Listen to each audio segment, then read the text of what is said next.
شانۆی توندوتیش لە نێو تیۆر و پراکتیکدا کتێبێکی نووسەر و شانۆکار دانا ڕەوفا.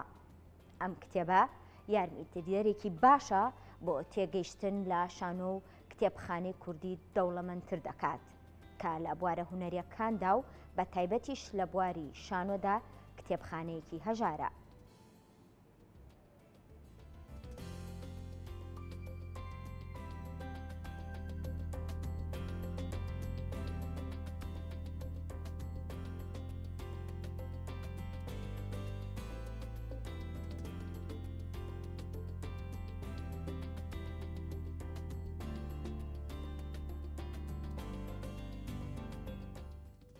شانۆکار دانا ڕەوف یەکێکە لە نووسەرە خەمخوارەکانی شانۆ و لەم سۆنگەیەشەوە بە باشمانزانی سەبارەت بەو بابەتە بدوێین. کاک دانا سڵاو لێبێ. سڵاو لێ و دەوسەرخان. زۆر سپاس دەکەم. لە چاپی دووهەمی ئەم کتێبەی بەڕێستا چ گۆڕانکاریەک دروست بووە لەم کتێبەدا؟ بێگومان لە نێوان چاپی یەکەمی کتێبەکە و چاپی دووهەمی کتێبەکەیە ساڵانێکی زۆر تێپەڕیوە. ساڵی 1970 چاپی یەکەمی کتێبەکە بڵاو بۆتەوە و چاپی دووهەمیشی 2020.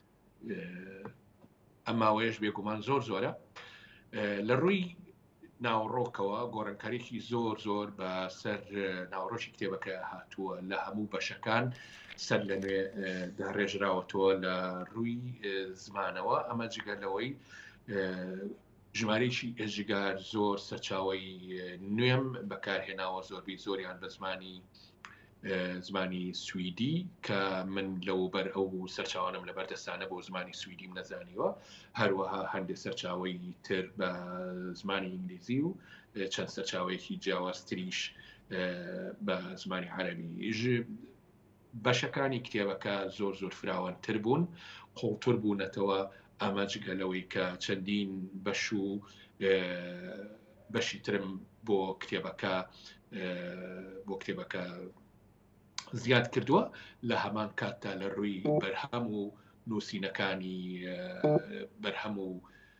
بەرهەم و چالاکیەکانی ئەو کاتەی ئارتۆوە کە لە لای من دیار نەبوون، ئەوانەشم دۆزیوەتە و لە پاشگوێکی تایبەتیە لە کتێبەکەیە دامناوە. ئەمە جگە لەوەیش کە یەکێک لە شتە زۆر گرنگەکانی چاپی دووهەمی کتێبەکە ئەوەیە کە ئارتۆ خۆی شانۆنامەیەکی نووسیوە بە ناوی پرێشکی خوێن. ئەم شانۆنامەیە دەورێکی گەورەی بینیوە لە زیینوکردنەوەی ئارتۆ خۆی، هەروەها لە برەودان بە شانۆی تەجریبی لە جیهانە و پیتەبرۆک لە 60ەکانە کاری لەسەر ئەم دەقت کردووە.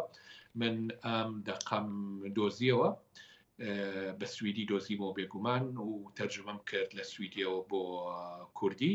هەروەها هاوڕێی شانۆکارم کاک شوان جافەر کە لە پاریس و لە فەڕەنسا چەندین ساڵە ئەژی، بەراوردی دەقە کوردیەکەی منی لەگەڵ فەڕەنسیەکە کرد.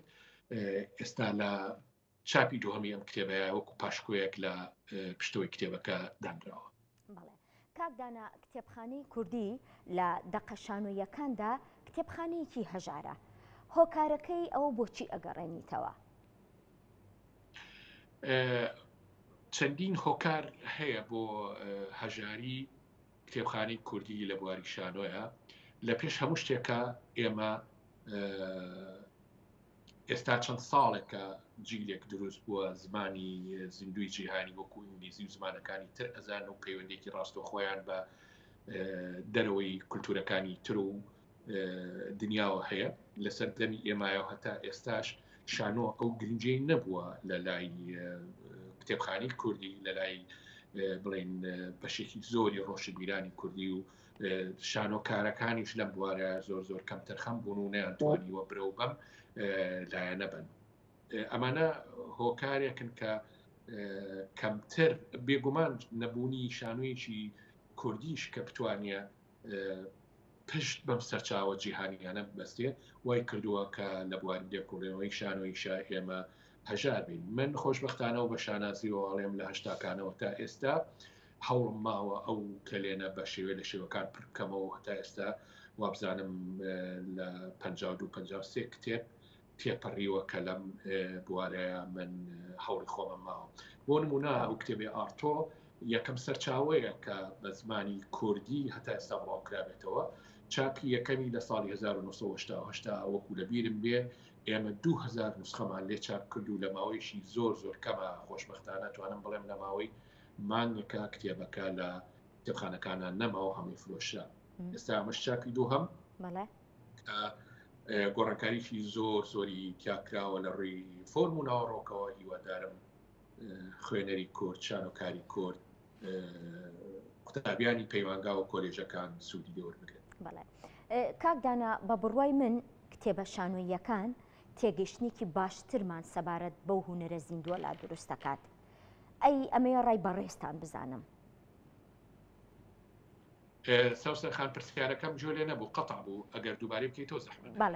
بەڵێ کتێبە شانۆییەکان بە بڕوای من تێگەشتێکی باشمان سەبارەت بەو هونەرە زیندووە لا دروست دەکات. بەڕێزیشە هەمان ڕای من هەیە؟ بەداخەوە دەنگ نەما لە لای تۆ ساوسەر خان.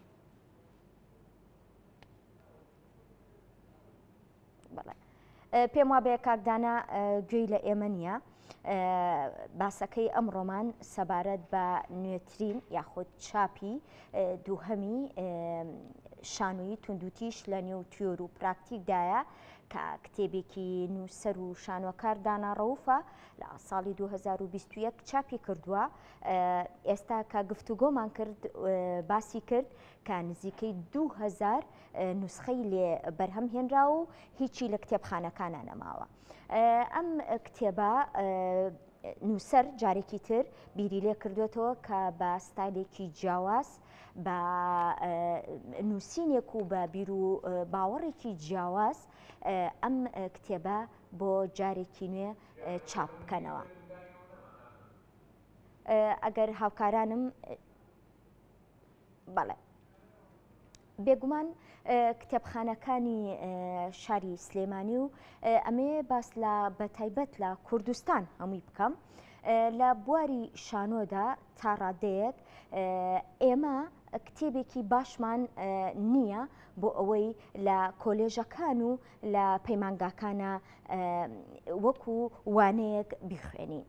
جارێکی تر ئەچینەوە لای کاکدانا ئێستا گەو لە منە؟ بەڵێ ئێستا گوێم لێتە. بەڵێ پرسیارەکەم ئەوە بوو کاکدانا کتێبە شانۆییەکان بە بڕوای من تێگەشتێکی باشترمان سەبارەت بەو هونەرە زیندووە لا دروست دەکات. ئەمەیە ڕای بەڕێزیشە بزانم بەڕێزیشە هەمان ڕای منە هەیە؟ بەڵێ هەمان ڕای تۆم هەیە. لێرە ئاماژە بە شتێ بکەم کە هیچ هونەرێک هێندەی هونەری شانۆ لەسەر بنەما تێوریەکان بنیاد نەدراوە. هونەری شانۆ پەیوەستێکی زۆر گرنگی بە بوارە تێوریەکەەوە هەیە. ئەگەر ئێمە سەیری مێژوو شانۆ بکەین لە گرێکەوە تاکو ئێستا سەرچاوە شانۆیەکان بوارە تێوریەکە شانبەشانی پرۆسە شانۆیەکە هەنگاوی ناوە. پرۆسە تێوریەکە دەورێکی گەورەی بینیوە لە بەرەو پێشوون و قوڵبوونەوە و فراوانبوونی هونەری شانۆیە لە ئەمستۆوە هەتاکو پیتەر برۆک گرنگێکی زۆر بە لاینە تێوریەکەی راوە و لاینە تێوریەکە بەردەوام دەورێکی گەورەی بینیوە لە بەرەو پێشوونی شانۆ، لە قوڵبوونەوەی شانۆ، لە پەیوەندەکانی شانۆ بە بینەرانەوە. بێگومان بەبێ بوارە تێوریەکە هەرگیز شانۆ نەگەیشتە ئەم ئاستەی ئێستا. بۆ نمونە هەر بۆ نمونە سەیر بکەین کتێبەکەی ئارتۆ تێوریەکەی ئارتۆ بۆ شانۆ لە دوای شەستەکانەوە هەتا ئێستا لەو باوەڕیانین جگە لە برێشت هیچ کەسێک هێندەی ئارتۆ کاریگەری هەبوو بێ بەسەر شانۆی مودێنی ئەوروپی و جیهانیەوە. لەبەر ئەوە بوارە تێوریەکەی شانۆ ڕۆڵێکی ئێجگار گەورەی جێراوە لە بەرەو پێشەوچوونی دیدی دەرهێنان و هونەری نواندن و پرۆسەی شانۆیی بە شێوێشی گشتی پەیوەندی بینەر بە شانۆ، پەیوەندی شانۆ بە دنیای دەرەوە بە هەموو بوارەکانەوە بوارە تێوریەکە ڕۆڵێکی گەورە و گرنگی هەبووە و هەیە. کاکدانا وەک شانۆکارێک و وەک نووسەرێکی بواری شانۆ واقعی ئەمڕۆی شانۆ لە چه ئاستێکدا دەبینیت؟ مەبەستی شانۆی کوردیە؟ بەڵێ. شانۆی کوردی بە کۆمەڵێک کێشەی زۆر گەورەی بێسوودا تێپەڕێ، وەکو کێشەی شەخصی، وەکو ململانەیەکی نابەجێ، وەکو ناشرینکردنی یەکتری، وەکو کۆمەڵێ هۆکاری زۆر زۆر ناشرین کە کارگرێکی زۆری کردوتە سەر شانۆی کوردی. ئەگەر لەمانە بینە دەرەوە شانۆی کوردی بە تایبەتی لە سلێمانی هەنگاوی زۆر زۆر گەورە و باشی ناوە. چەندین شانۆنامەی زۆر جوان پێشکەش کراوە، چەندین دەرهێنەر و کادری باشمان هەیە کە بە شێوەیەکی زۆر باش کارەکەن.